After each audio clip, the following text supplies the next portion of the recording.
සොඳුරු අතීතයේ නිමල පැතුම වී මගේ හද තුල ඔබ ඉන්න ඇති.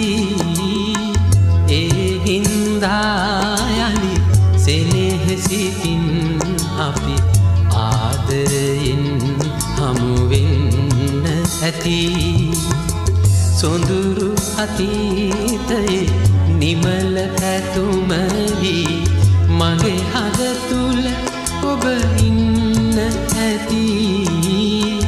ඒ හින්දා යලි සෙනෙහසිතින් අපි ආදරයෙන් හමු වෙන්න ඇති.